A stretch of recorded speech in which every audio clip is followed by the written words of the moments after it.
Why does no one ever see it coming? The February sun hung low over Fort Irwin, casting shadows so long they looked like lies stretching across the desert training center.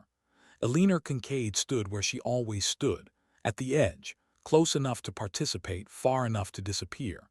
Beside her, Kodiak sat motionless, a Belgian Malinois carved from discipline and devotion. His tactical vest bore words that most people ignored. Do not pet.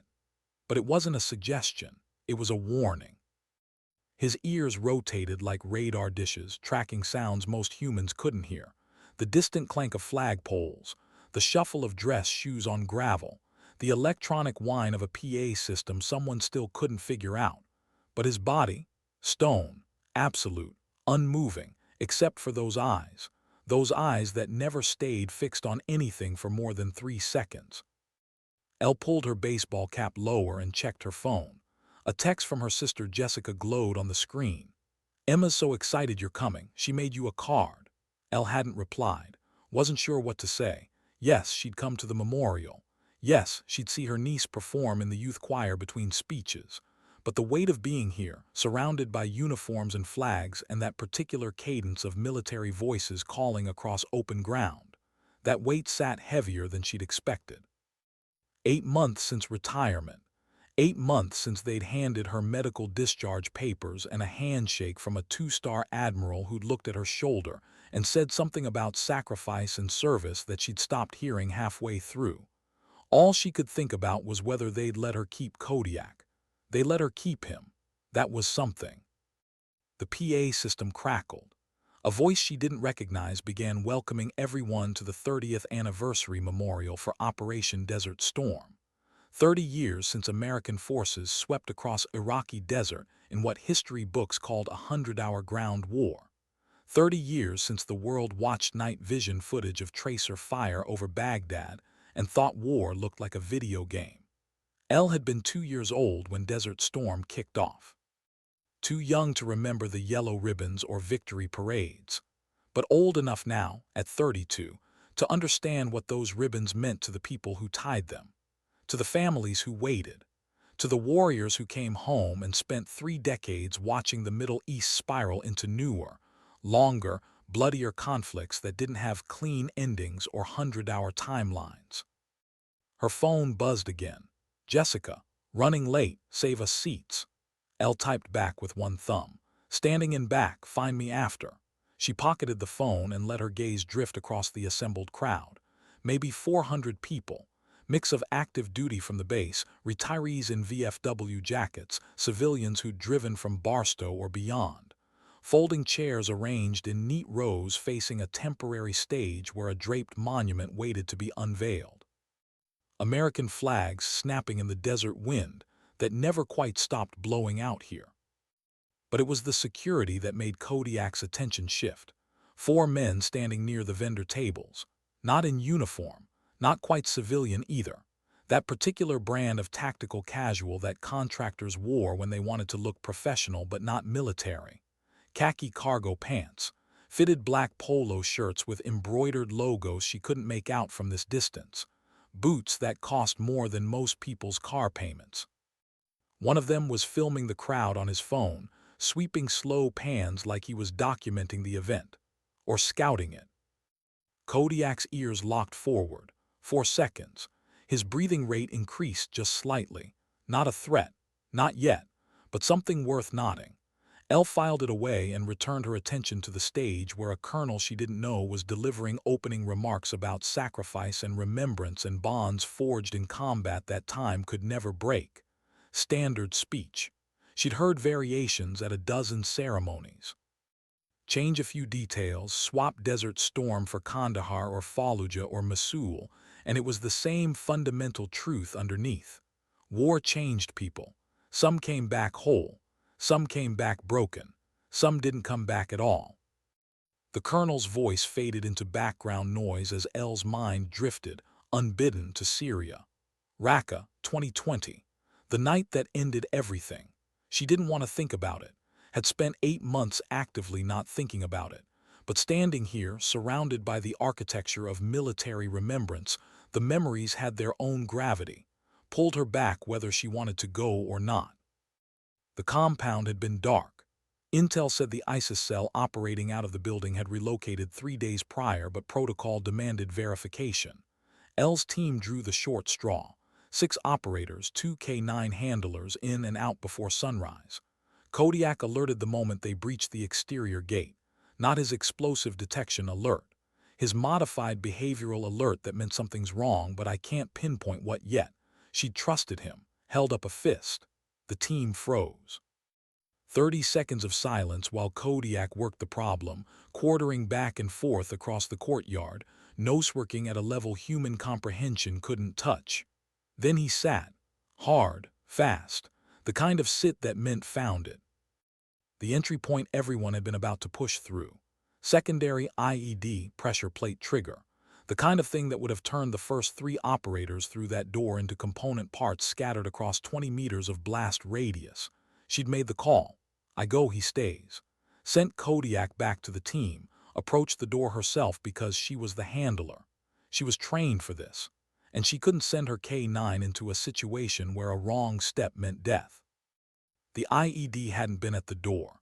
It had been 3 feet inside, positioned so anyone checking the threshold would miss it. She'd spotted it, started to back away. That was when the timer ran out on the primary device somewhere deeper in the building. The explosion blew outward through walls that were supposed to contain it but had been weakened by years of war and weather. The pressure wave caught her from behind, lifted her off her feet, introduced a fist-sized piece of rebar to her right shoulder at a velocity that shattered the scapula and tore through muscle like tissue paper. She remembered hitting the ground, remembered the smell of burning insulation and her own blood, remembered trying to get up and her right arm not responding because the nerve cluster controlling it had been turned into hamburger. And she remembered Kodiak disobeying the order to stay, coming through the smoke and chaos, getting his teeth into her vest drag handle and pulling her 40 meters across open ground while small arms fire from she never knew where kicked up dirt around them both. Commander Ashford called the medevac. The team suppressed whatever fire was incoming, but it was Kodiak who saved her life by refusing to do what he was told. The Navy gave him a commendation. They gave Elle a medical retirement and disability rating that made it clear her days as an operational handler were over. 8 months ago. Felt like 8 years. Felt like yesterday. The sound of children's voices pulled her back to the present. The youth choir was taking the stage. 15 kids in matching white shirts and dark pants, nervously shuffling into formation. Elle scanned their faces and found Emma in the back row, 4th from the left, standing on tiptoes to see over the kid in front of her. 7 years old with Jessica's dark hair and their father's stubborn chin. Emma spotted her, waved enthusiastically despite the choir director's attempt to keep them still. Elle raised 2 fingers in a small salute. Emma beamed. The choir launched into a patriotic medley. God Bless America bleeding into America the Beautiful with the kind of earnest off-key enthusiasm that only children could pull off. Elle found herself smiling despite the weight in her chest, despite the memories, despite everything. That's when Kodiak's posture changed. Subtle, a micro-shift that most people wouldn't notice. But Elle had worked with him for 6 years. She knew his body language better than she knew her own. His weight redistributed slightly forward, his breathing pattern altered, his gaze fixed on the 4 contractors near the vendor tables, and this time it didn't move. This time it stayed locked. Elle followed his line of sight. The men had stopped filming. They were moving now, casually but with purpose, spreading out in a pattern that looked random but wasn't. Military spacing, tactical positioning. And the one who'd been filming, he'd put away his phone. His hands were empty, but his stance had changed. Weight forward on the balls of his feet. Ready. Elle's pulse quickened. Maybe it was nothing. Maybe her operational instincts were firing at shadows because she'd been out of the game for 8 months and her brain didn't know how to exist without threat assessment anymore. Or maybe Kodiak was right. Maybe something was wrong. The choir finished their song. Polite applause rippled through the crowd. The director ushered the children off stage. Emma disappeared into the wings with one last wave in Elle's direction. The colonel returned to the microphone to introduce the keynote speaker. a retired Marine general who'd commanded forces during Desert Storm. The general took the stage, began speaking about courage and sacrifice, about the men and women who'd served then and the men and women who served now. And one of the contractors pulled a weapon. What happens when preparation meets catastrophe? Time compressed, expanded, did that thing it always did when violence arrived uninvited. The contractor with the weapon wasn't aiming at the crowd, not yet. He was moving toward the stage with the kind of purposeful stride that said he had a target. The general had to be. High value, high profile, maximum impact. The other three contractors were moving too, spreading out, hands going to concealed carry positions under their polo shirts. 4 armed men, 400 civilians, children backstage. This was about to become a massacre.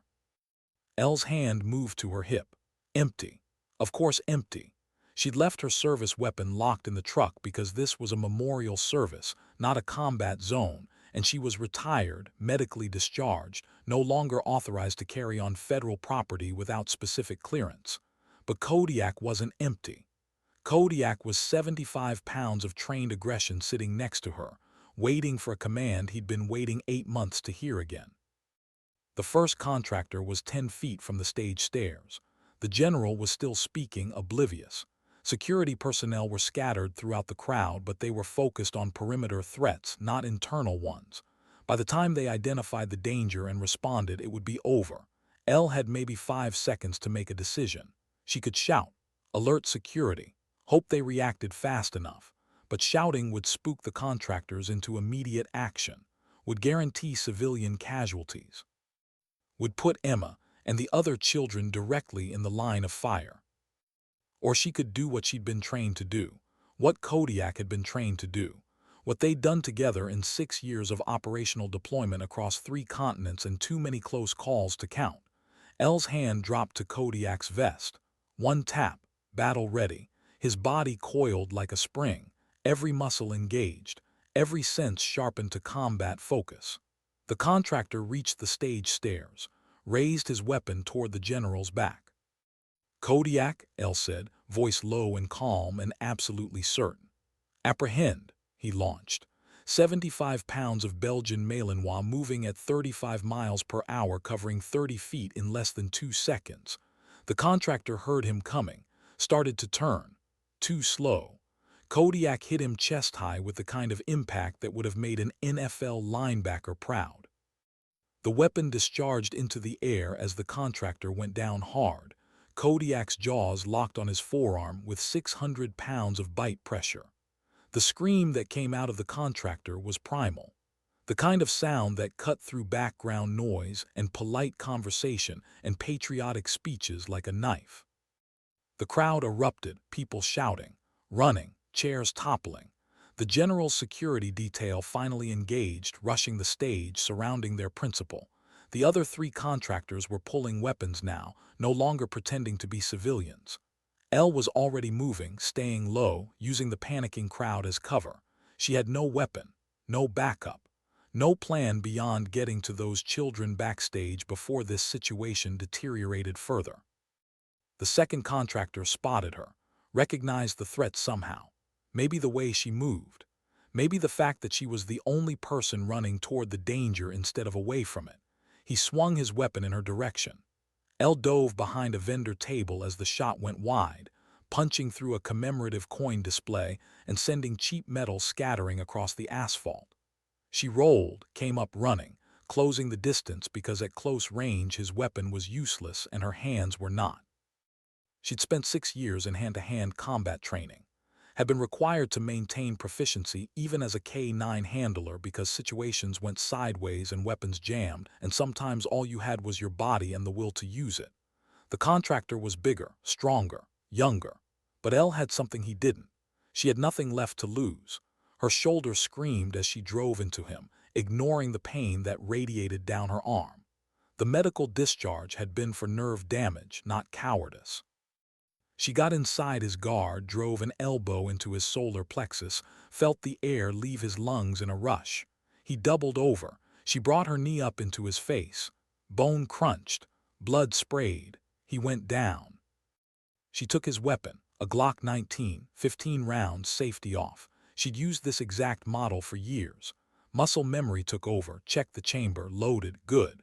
The third contractor was moving toward the backstage area, toward the children. Elle's blood went cold. She raised the Glock, center mass, breathed out, squeezed the trigger. The shot took him in the shoulder, spinning him around but not dropping him. He was wearing body armor under that polo shirt. Of course he was. But the shot did what she needed it to do, got his attention, made him turn toward her instead of toward the kids. He returned fire, 3 rounds, fast, trained. Elle dropped behind an overturned table, felt the impact of bullets hitting wood and metal inches from her head. Splinters exploded across her vision. She popped up, fired twice more. One shot missed. The other caught him in the thigh below the armor. He went down, screaming. The fourth contractor had abandoned whatever plan they'd had. He was running, not toward the stage, not toward the crowd, away, toward a black SUV parked at the far edge of the lot. Elle watched him go, let him go. 4 contractors, 3 down, 1 running. She could pursue or she could secure the children. There was no version of this where she did both. She chose the children, always the children. Backstage was chaos. The choir director had the kids huddled in a corner, 15 terrified faces looking at her like she was either salvation or another threat. Emma broke from the group, ran to her. Aunt Elle. Elle caught her niece with her good arm, held her tight for 3 seconds, felt the small body shaking. "It's okay, baby, it's over, you're safe." But it wasn't over, not yet. Elle could hear sirens now. Multiple agencies responding, local police. Base security. Probably federal given the target and the location. She set Emma down gently. "Stay with your group. Don't move. Help is coming." Then she was moving again back toward the chaos because Kodiak was still engaged with the first contractor and she'd left him alone in combat, and that was something she swore she'd never do again. She found him exactly where she'd left him. Jaws still locked on the contractor's arm. The man had stopped screaming. He was unconscious now, either from pain or blood loss or shock. Kodiak's eyes found hers, steady, patient, waiting for release. Elle commanded. Kodiak released, stepped back. His muzzle was bloody, but his posture was perfect.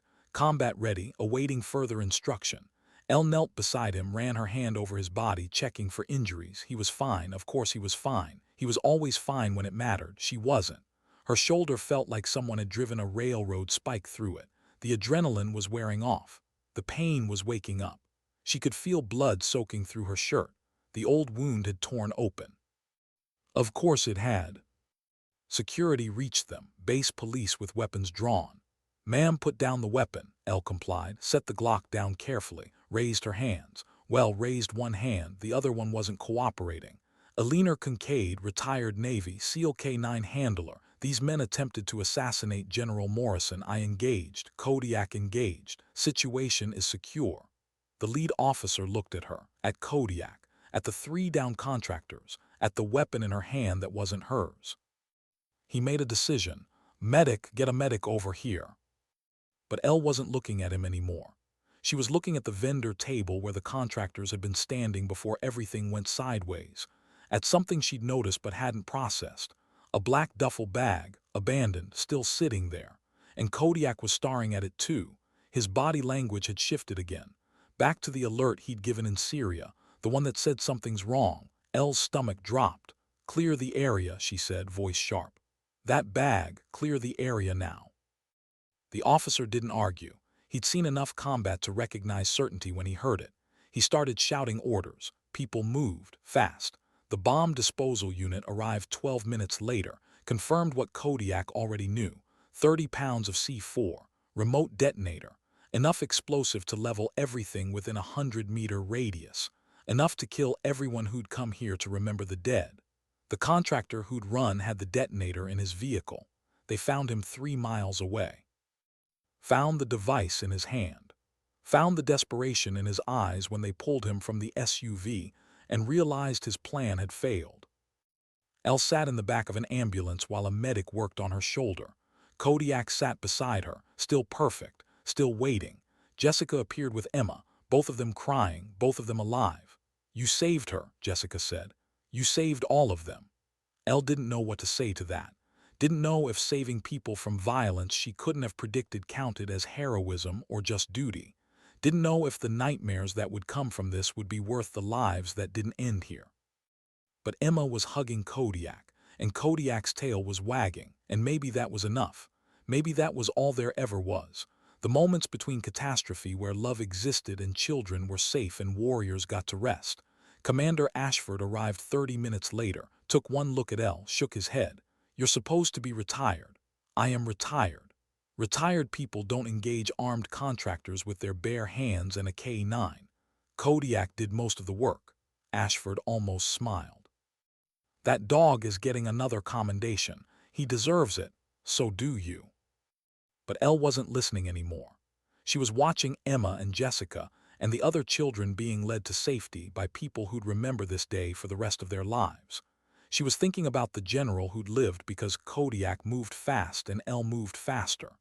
She was thinking about the bomb that didn't explode, and the families that didn't shatter, and the memorial service that continued an hour later because someone decided that fear wouldn't win today. Not here. Not while she was still breathing. Sometimes strength isn't about how hard you hit.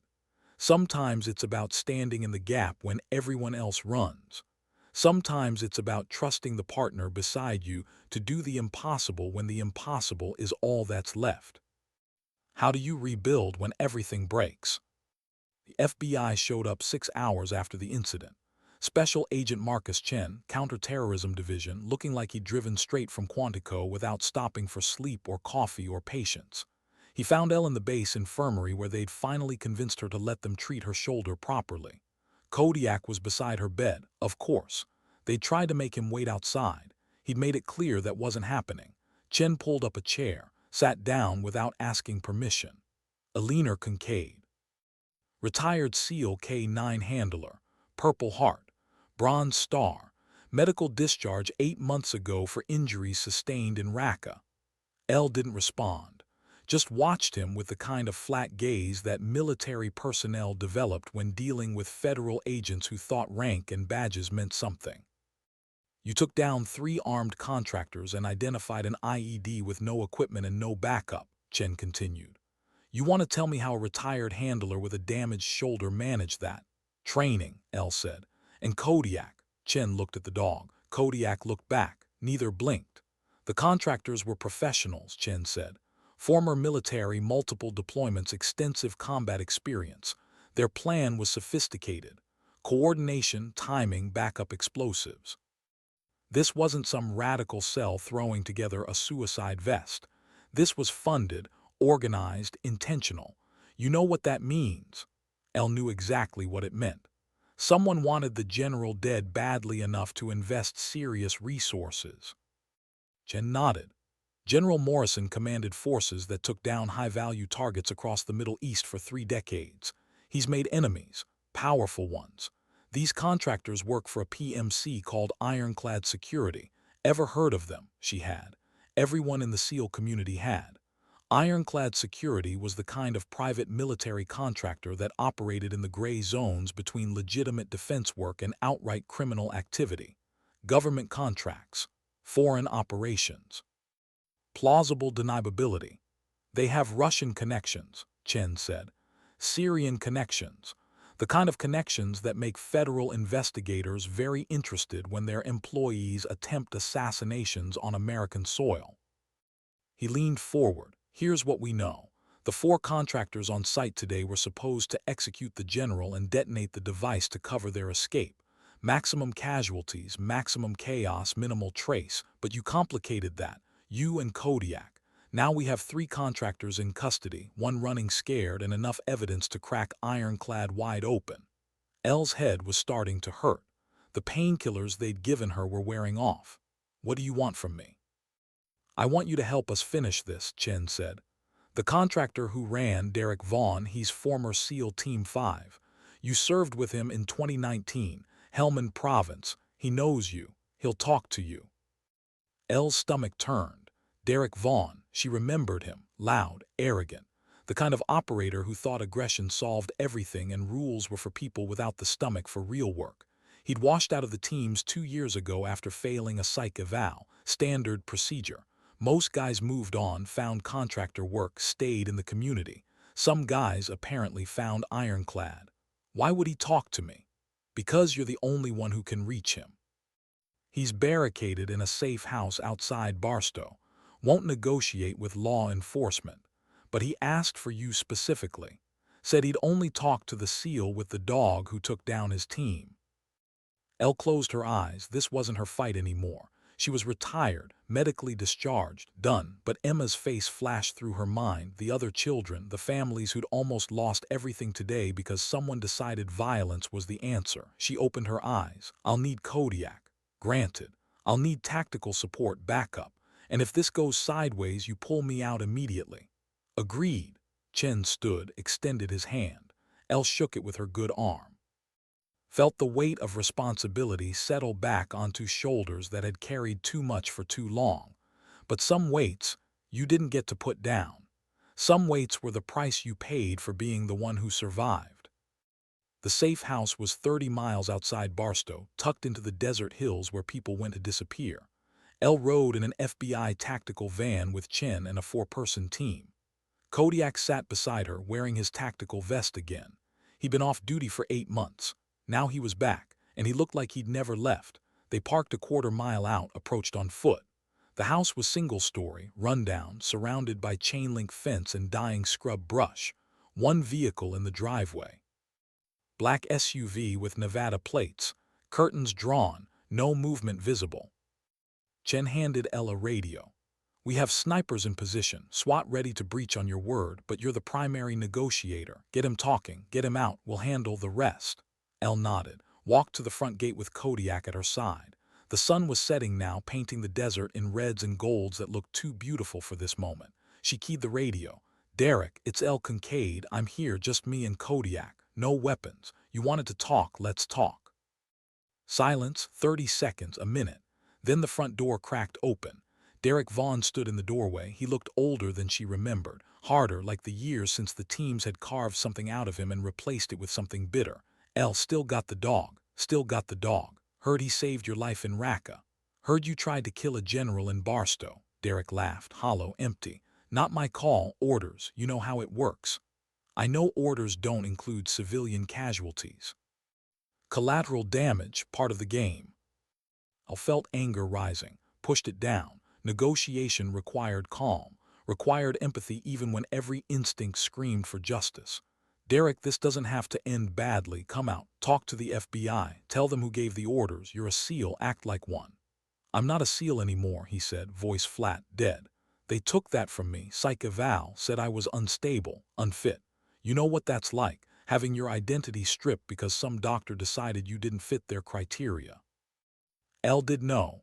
Medical discharge felt like death sometimes, like losing your purpose, your community, your reason for existing. I know it's hard, she said, but killing innocent people isn't the answer. Emma was backstage, Derek, 7-year-old kids, you would have killed them. His face changed, something flickered, shame maybe, or regret. The plan wasn't supposed to hurt kids, just the general, quick, clean out. Plans change when bombs are involved. He looked at Kodiak. That dog took down Marcus without hesitation. Didn't care about the odds, just did his job. That's loyalty. That's what we lost when they kicked us out. Elle understood then. This wasn't about money, wasn't about ideology. It was about belonging, about men who'd spent their adult lives serving and didn't know how to exist when the service ended. Derek, you're right. Losing the teams destroys something inside you, but rebuilding is possible. I'm doing it, teaching at Dam Neck, training new handlers, finding purpose outside combat. Training, he scoffed. Playing soldier with kids who don't understand real war. Better than becoming what you are now. The words hung between them, harsh, true. Derek's hand moved. Elle saw it. Kodiak saw it. The gun came up fast, but Kodiak was faster. He lunged. Elle dove left as the shot cracked past her head. Kodiak hit Derek chest high. The gun flew. FBI SWAT breached from 3 directions simultaneously. Derek went down under 75 pounds of dog and 4 federal agents. Elle stayed on the ground, heart pounding, shoulders screaming, alive. Chen appeared, helped her up. You okay? Define okay. He smiled, grim, professional. We got him. We got enough evidence in that house to dismantle Ironclad's entire operation. You did good work today. But Elle wasn't listening. She was watching Derek being led away in handcuffs, looking broken and lost and angry at a world that didn't want him anymore. She understood him more than she wanted to admit. Understood that razor edge between service and destruction. Understood that some people never found their way back. But she had Kodiak. She had Emma. She had purpose waiting for her at Dam Neck in classrooms full of handlers who needed to learn that strength wasn't just about taking down threats. It was about knowing when to offer mercy instead of bullets. Sometimes the hardest mission is choosing life when everything in your training screams for war. What does justice look like when the system fails? The weeks after Derek Vaughn's arrest moved like water through sand, slow, inevitable, disappearing into bureaucratic channels Elle didn't have clearance to follow. The FBI took her statement 17 times, different agents, different angles, same questions. How did you know about the bomb? How did Kodiak identify the threat? Why did you engage without authorization? Elle answered patiently, honestly, with the kind of professional courtesy that made it clear she wasn't intimidated by suits and credentials. But the truth was more complicated than official reports. The truth was that she'd seen something in Derek's eyes at the safe house that looked too familiar. The truth was that transitioning from warrior to civilian left scars that medical evaluations couldn't measure. The truth was that Ironclad Security recruited broken operators, specifically because broken men followed orders without asking questions that whole men might refuse. Commander Ashford called 3 weeks after the incident. They want you back. Elle was in her apartment, halfway through unpacking boxes she'd been avoiding for 8 months. Kodiak was asleep in his corner, finally off duty, finally resting like dogs were supposed to rest. Who wants me back? Navy, Special Warfare Command. Teaching position at Dam Neck is still open, but there's something else, something classified. Can you come to the base? She went. Ashford's office looked exactly like every other commander's office she'd ever visited. American flag, unit photos, commendations on the walls. He gestured to a chair. She sat. Kodiak sat beside her without being told. Derek Vaughn is cooperating, Ashford said. Giving up names, locations, financial transactions. Ironclad Security was running operations in Syria, facilitating weapons transfers, coordinating with Russian intelligence to destabilize US-backed positions. They've been doing it for years. Elle felt something cold settle in her stomach. Syria, Raqqa specifically, the compound where you were injured, it wasn't an ISIS cell, it was an ironclad staging point. The IED that nearly killed you, meant to eliminate witnesses who'd seen too much. The room tilted. Elle gripped the armrest to steady herself. 8 months. She'd spent 8 months thinking she'd been caught in the crossfire of a terrorist operation.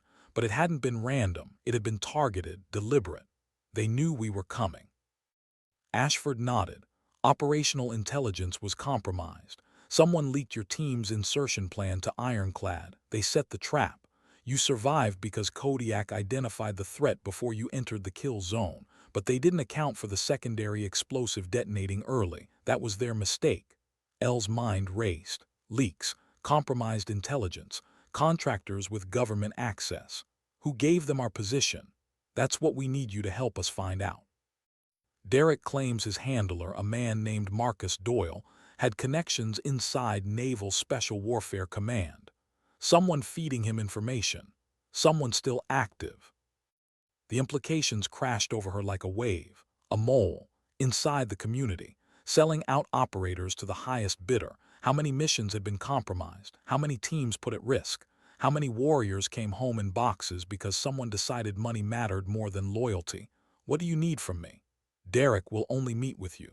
Says he trusts you because you saved his life at the safe house when you could have let Kodiak finish him. He wants to give you names, evidence. But it has to be face to face. Elle thought about Emma, about teaching, about building a quiet life where violence was something that happened to other people in places far away. Then she thought about the operators still deployed, the teams still running missions with compromised intelligence. The handlers partnered with K-9s who trusted their commanders to keep them safe. When do we start? Tomorrow. Federal Detention Center in San Diego. You'll wear a wire. FBI will monitor, but the conversation is yours to control. The detention center smelled like industrial cleaner and despair. Derek Vaughn sat across from Elle in an interview room that was all concrete and fluorescent lighting and cameras in every corner. He looked smaller somehow. Prison jumpsuit instead of tactical gear. Hands cuffed to a table bolted to the floor. But his eyes were sharp, alert, calculating. Elle, thanks for coming. You asked for me specifically, so talk. He leaned forward as much as the restraints allowed. Ironclad didn't operate alone. They had help, military help. Someone feeding them targets, someone with access to operational planning. Name's Derek. Marcus Doyle was my handler. Former Army Ranger, 3 deployments washed out after an incident in Kandahar that got his entire squad killed. He blamed command, blamed the system. Started working for Ironclad 5 years ago, but Doyle's not the top. He took orders from someone higher, someone still active. Who? Derek hesitated. Elle recognized the look. The moment where loyalty and survival fought for control. You understand what happens if I give you this. I'm signing my death warrant. Ironclad has reach, even in here. Kept her voice steady. You're already facing life in federal prison for attempted assassination and domestic terrorism. Cooperation is your only leverage. Give me the name. Captain Raymond Hayes, Naval Special Warfare Development Group. He coordinates training operations, has access to every SEAL team's deployment schedule, every mission brief, every classified operation across 3 theaters. Elle's blood went cold. She knew Hayes, everyone did, decorated officer, 20-year career. Respected and trusted. You're saying Hayes sold out his own people. I'm saying Hayes has a gambling problem and Ironclad has money, offshore accounts, untraceable payments, $3 million over 4 years. In exchange, they got intel that made them very effective at being in the right place to protect their clients' interests. Clients like Russian intelligence. Clients like anyone paying top dollar for destabilized American operations. Elle's hands clenched under the table. Hayes gave them our position in Raqqa. Derek nodded. Your team was getting too close to an ironclad weapons cache. Hayes provided your insertion timeline. The compound IED was meant to eliminate your entire unit. You survived. Your handler skills saved you. That wasn't supposed to happen. The wire Elle was wearing felt suddenly heavy. Every word Derek spoke was being recorded, analyzed, verified. This would end careers, destroy reputations. But if Hayes was dirty, if he'd sold out operators for profit, then justice demanded exposure. I need proof, Elle said. Evidence beyond your word. Derek smiled, thin, bitter. Doyle kept records, insurance policy, digital files, encrypted. He stored them on a server in a facility outside Bakersfield. I can give you the location, the access codes, everything you need to prove Hayes is compromised. Why would Doyle keep evidence that could destroy him? Because paranoid people survive longer. Doyle knew Ironclad would betray him eventually. The evidence was his leverage. His guarantee they'd keep paying him instead of eliminating him. Elle stood. If you're lying, Derek, if this is some play to reduce your sentence with false information, I'll make sure you spend every remaining day in maximum security. I'm not lying. Hayes destroyed good operators for money. He deserves what's coming. Elle turned to leave, stopped, looked back. You could have walked away, Derek. After the teams, you could have found another path. You chose this. I chose survival, he said quietly. Same as you. Same as anyone who's been chewed up by a system that uses us until we break, then throws us away.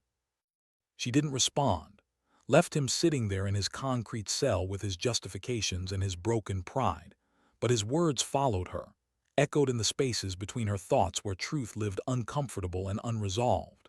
The FBI moved fast. 24 hours after Derek's confession, they raided the Bakersfield facility. Found the server, cracked the encryption, confirmed everything, transaction records, communication logs, mission compromises dating back 4 years. Captain Hayes was arrested at his home in Virginia Beach. No resistance, no denial, just cold acceptance that his secret had become public. Commander Ashford called Elle into his office again. Hayes is cooperating, full confession. He's nomming other compromised personnel. 2 more officers, 3 contractors, 1 civilian analyst. The whole network is collapsing. Elle felt numb. How many missions did he compromise? At least 27 that we've confirmed, including yours. How many operators died because of him? Ashford was quiet for a long moment. We're still determining that, but the number isn't 0. The anger Elle felt was cold, precise. The kind of rage that didn't burn hot but settled deep and permanent like frost that wouldn't thaw. What happens now? Trials, court-martials, Ironclad's domestic operations are shut down, their international contracts under review, Russian connections being investigated by State Department. This is going to be messy, long but necessary. And the operators who died because Hayes sold us out. Their families will be notified, quietly. Officially, those deaths remain classified operational losses, but internally, they'll be recognized as murders, and Hayes will answer for each one. Elle stood. I want to testify at his court-martial on record. Granted, anything else. The teaching position, I'll take it, start next month if that works. Ashford almost smiled. Welcome back to active service, Petty Officer Kincaid. I'm retired, sir. You were retired, now you're an instructor, there's a difference. She left his office feeling something she hadn't felt in 8 months, purpose, direction, a reason to wake up tomorrow that wasn't just surviving but building, teaching. Protecting the next generation from predators wearing uniforms and pretending honor. Kodiak met her at the truck, tail wagging, eyes bright. He knew before she said anything, knew the way partners know when the mission changes and new orders arrive. We're going back, she told him. Not to combat, to teaching, to making sure what happened to us doesn't happen to anyone else. His tail wagged harder, full, free, happy, because for K9's purpose was simple: serve, protect, love the human who chose you. Everything else was just details. Sometimes justice arrives slowly. Sometimes it requires patience and evidence and warriors willing to stand witness against their own. But it arrives, and when it does, the fallen can finally rest. Can broken things be made whole? The first day at Dam Neck Naval Special Warfare Facility, Elle stood in front of 20 K9 handlers and felt like an imposter. 8 months retired, one shoulder held together with pins and hope, a service record that included more medical evacuations than successful missions in her final year. Who was she to teach these young operators how to survive when she'd barely survived herself? But then Kodiak sat beside her. Perfect posture, alert gaze, professional bearing that made it clear he was ready to work. And Elle remembered that teaching wasn't about being perfect. It was about being honest. My name is Alina Kincaid, she said. Retired SEAL K9 handler, 6 years operational deployment, Purple Heart, Bronze Star, medical discharge for injuries sustained in Raqqa. And for the next 12 weeks, I'm going to teach you how to keep your K9 alive, keep yourself alive, and complete the mission no matter what obstacles you face. The handlers sat at attention, young, eager. Some of them looked barely old enough to vote, let alone deploy to combat zones where decisions meant life or death. In the front row sat a young woman, 24 maybe, name tape read Walker. She reminded Elle of herself at that age, intense, focused, carrying weight that didn't show on her personnel file. After the briefing, Walker approached. Ma'am, I'm PFC Adrian Walker, starting K9 school next month. Any advice? Elle looked at Kodiak, then back at Walker. Trust your dog, trust your training, and when the time comes, trust yourself to make the hard call. What if I make the wrong call? A voice said from behind them. Garrett Sullivan stood in the doorway. 70 years old, Korean War veteran, Cold War operations, the best handler Elle had ever known. Ashford had brought him in as a guest instructor, a living bridge between generations of warriors who'd worked with K9s in every conflict since the 1950s. There's no wrong call if you're doing it for the right reasons, Garrett said, voice gravelly from decades of barking orders and breathing smoke from fires that no longer burned. Walker's eyes widened. Master Sergeant Sullivan, it's an honor, sir. They spent the next hour talking. 3 generations of handlers sharing stories, comparing techniques, building connections that would outlast deployments and retirements and the inevitable transitions that came when age or injury ended operational careers. That night, Elle returned to her new apartment near the base. It looked different from the old place. Less like a barracks, more like a home, pictures on the walls, furniture that matched, plants that she'd probably kill but was trying to keep alive anyway. A life being built instead of just survived. Kodiak settled in his corner. Elle removed his vest. First time in weeks he'd been truly off duty. "Good boy," she said softly. His tail wagged full free. Happy, her phone buzzed. Emma, a picture of a drawing, stick figures of Elle, Kodiak, and Emma. Hearts everywhere. Elle smiled, sent back a heart emoji. Then she opened her laptop and started writing. Lesson plan, week 1, building trust. The words came easier than she expected. Teaching wasn't so different from operating. You assessed the situation, identified the objective, broke complex problems into manageable steps, adjusted when reality didn't match the plan. But there was something else too, something she hadn't expected. The handlers she was teaching looked at her like she had answers, like surviving Raqqa and stopping an assassination and exposing a traitor made her some kind of hero. But Elle didn't feel like a hero. She felt like someone who'd gotten lucky when others hadn't. Someone who'd had a partner brave enough to disobey orders when disobedience meant survival. Someone who'd been carried 40 meters through gunfire by a dog who refused to leave her behind. The next morning started with physical training, 5-mile run with K9s. Elle kept pace despite her shoulders screaming at every stride. The handlers needed to see that injury didn't mean weakness, that recovery was possible, that setbacks were temporary if you refused to quit. Walker finished first, strong, fast, competitive. Elle jogged the last quarter-mile beside her. "You run like someone's chasing you," Elle said. "Habit, ma'am, grew up in Detroit. Sometimes people were chasing me." Elle understood that. Background shaped warriors, poverty, violence, broken homes. The military recruited people who'd already survived hell and offered them purpose instead of chaos. After PT came classroom work. K9 behavior patterns, scent detection theory, medical first aid for working dogs. The handlers took notes like their lives depended on it, because someday in some desert or jungle or urban war zone it would. But the real teaching happened in the afternoons. Practical exercises, simulated scenarios, live explosives for detection training, controlled aggression drills, building the muscle memory that would override fear when bullets started flying. Kodiak demonstrated every technique. Even at 8 years old, slowing down, moving more carefully, he was still sharper than most operational K9s half his age. The handlers watched him work with something close to reverence. This was the dog who'd saved his handler's life, who'd stopped an assassination, who'd identified an IED without equipment and prevented a massacre. Kodiak was a legend, and legends taught better than lectures ever could. 3 weeks into the course, Elle received a letter, prison stationery. Derek Vaughn's handwriting, she almost threw it away. Almost, but curiosity won. She opened it. Inside, 3 sentences. "I'm sorry for what I became. Thank you for not giving up on me at the safe house. Tell Kodiak he's the warrior I should have been."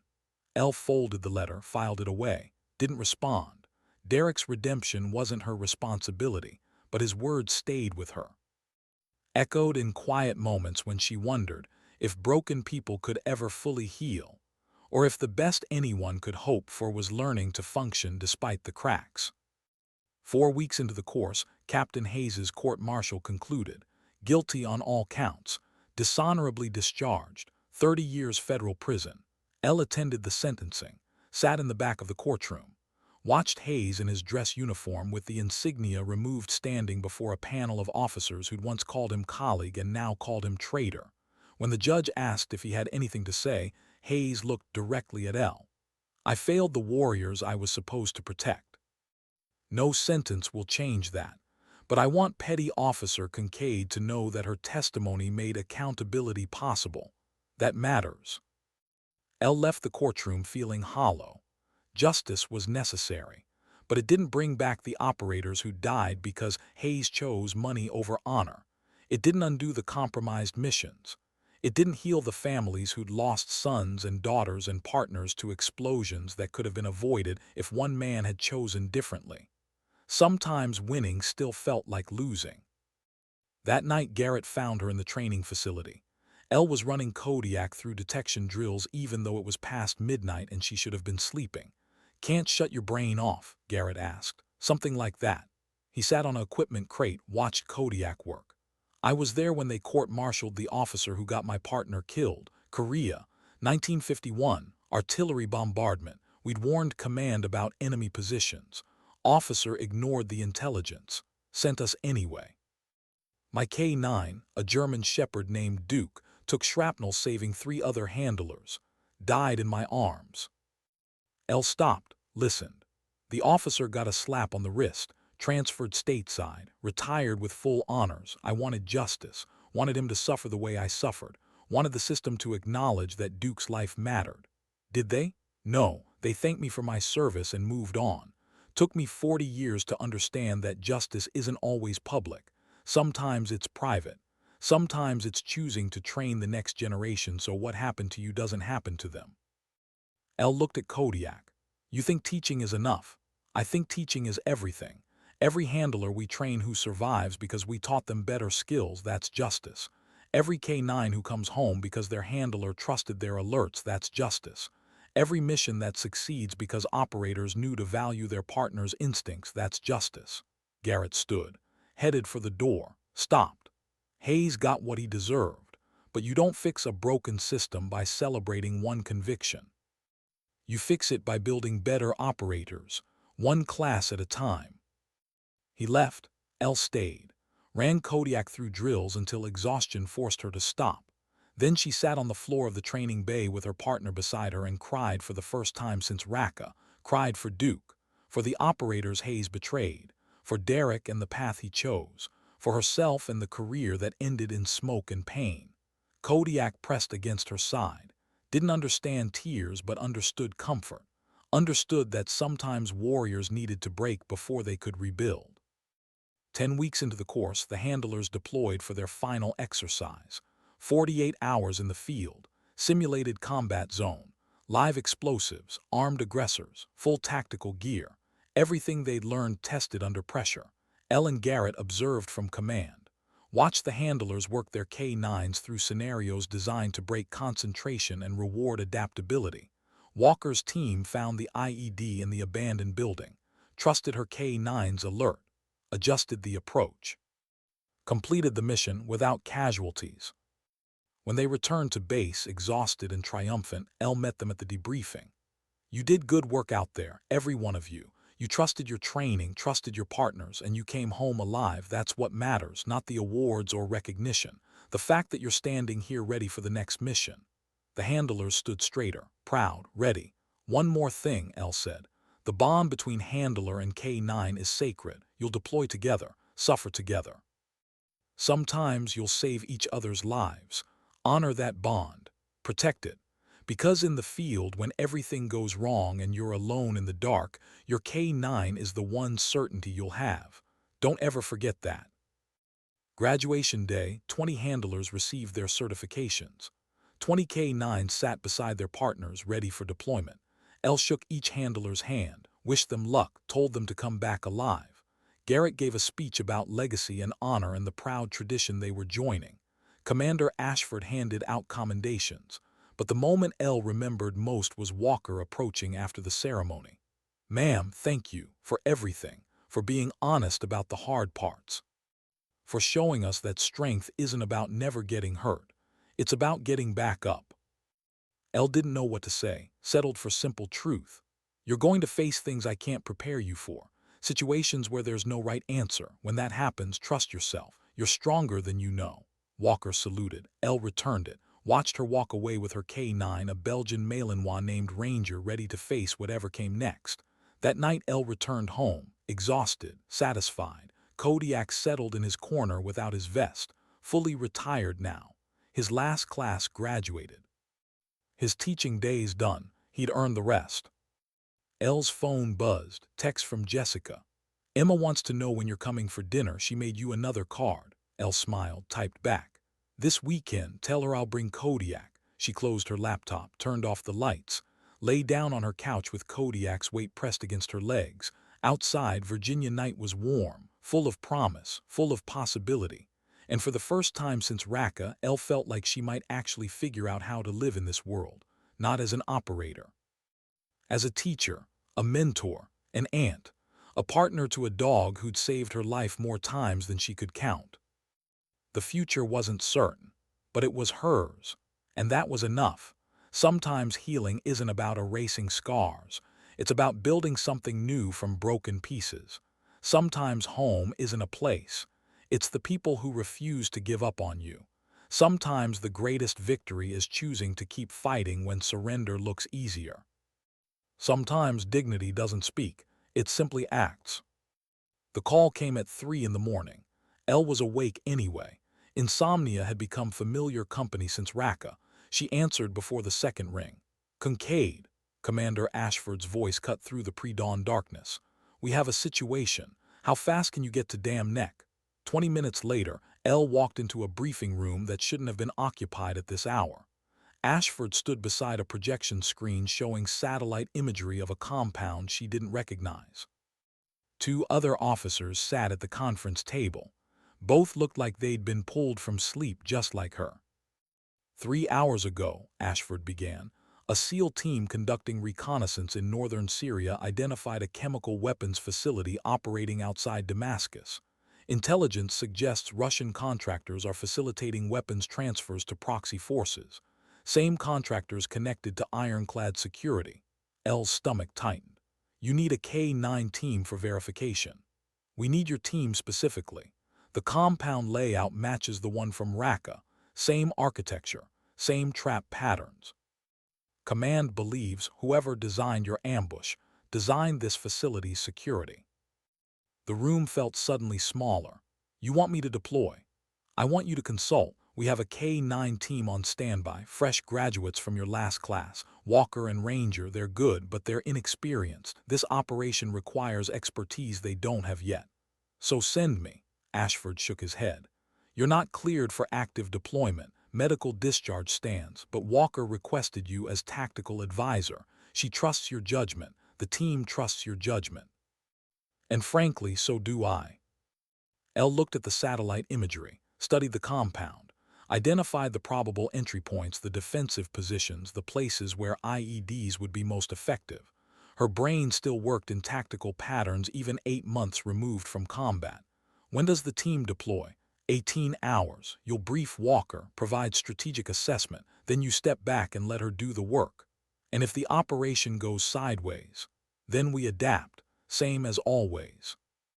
Elle met Walker in the armory 6 hours later. The young handler was checking gear with the methodical precision that separated professionals from amateurs. Ranger sat beside her, alert and focused, already picking up his handler's pre-mission tension. "Ma'am," Walker said when Elle approached, "glad you're here. Commander says you requested me specifically." "Yes, ma'am. This is my first real deployment. I want to do it right. Want to come home alive." Figured the instructor who survived Raqqa could help with that. Elle pulled up the compound schematics on a tablet. "Here's what you need to know. Whoever designed this facility studies American tactics.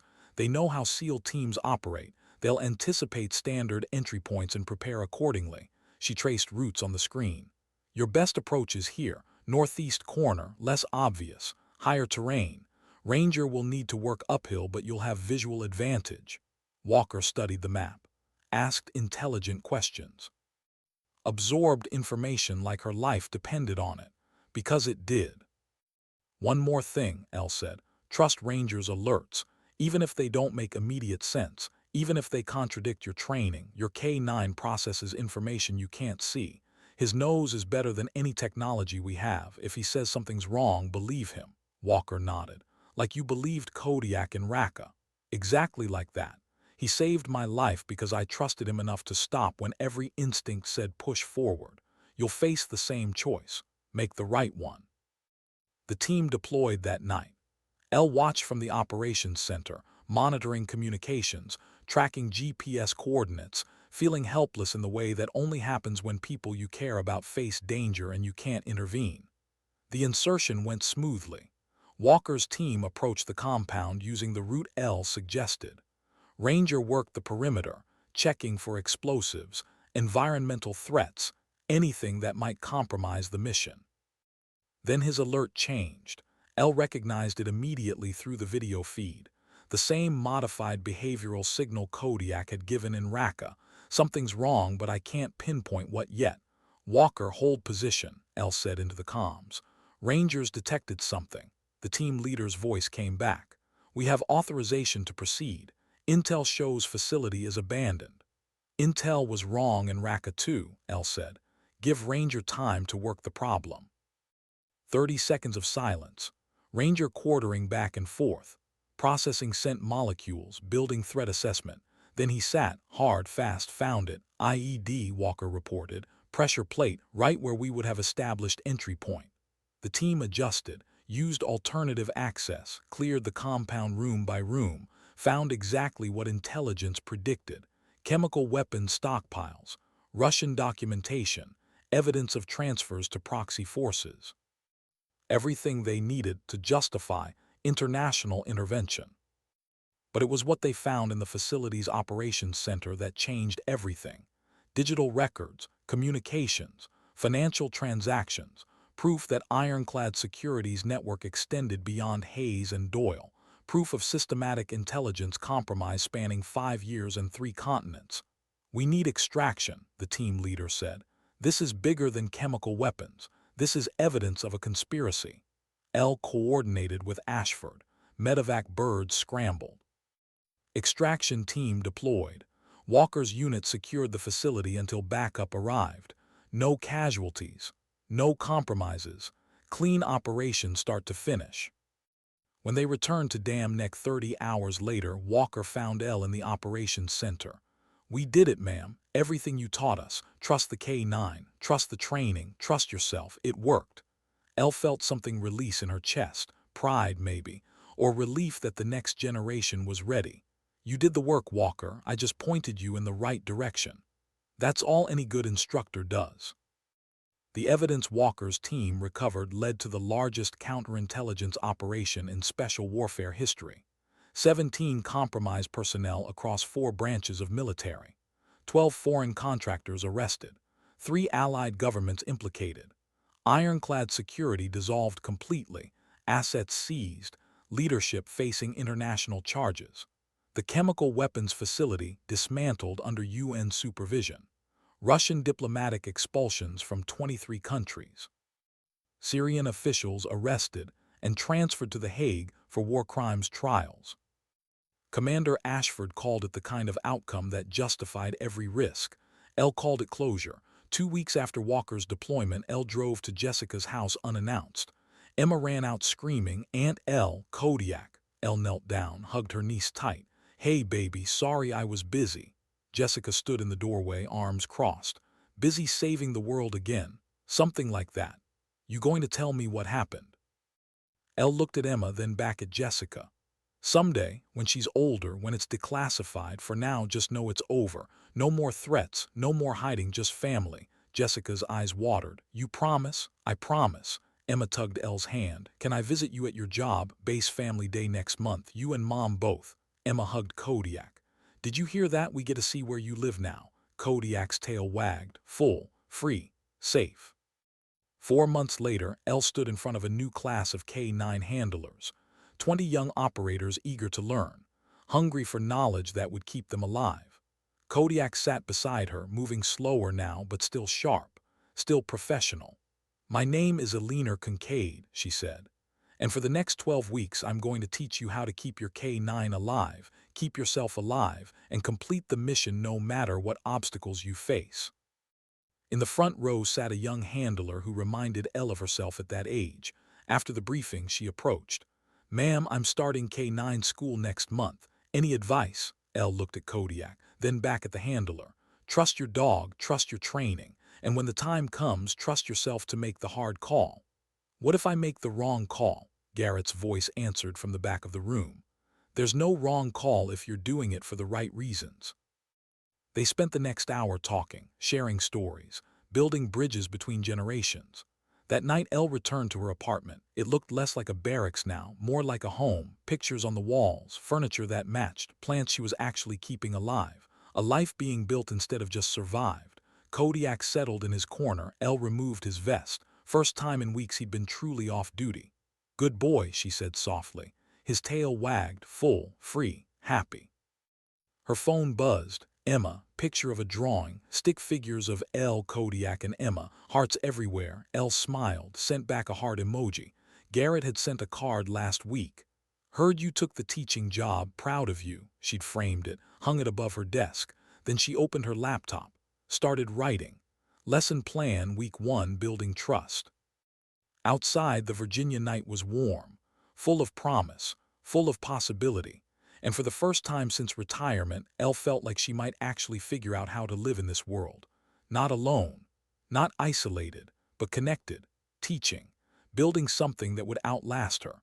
A legacy written not in combat reports or mission summaries, but in the handlers she'd train and the lives they'd save and the bonds they'd build with their K-9 partners. Kodiak slept peaceful, trusting that tomorrow would bring new purpose, and Elle stayed awake a while longer, planning lessons, remembering missions, grateful for every hard lesson that had brought her to this moment. The only easy day was yesterday. Tomorrow they'd teach others how to survive their own hard days, together, the way it was always meant to be. Because sometimes strength isn't loud. Sometimes it doesn't need recognition or medals or headlines. Sometimes it's a woman standing at the edge of a memorial service with a dog who saved her life. Sometimes it's choosing to teach instead of seeking revenge. Sometimes it's trusting the next generation to carry forward what you started. Sometimes it's understanding that the greatest battles aren't fought with weapons, but with patience and wisdom, and the willingness to pass hard-earned knowledge to those who come after. Sometimes dignity doesn't speak, it simply acts.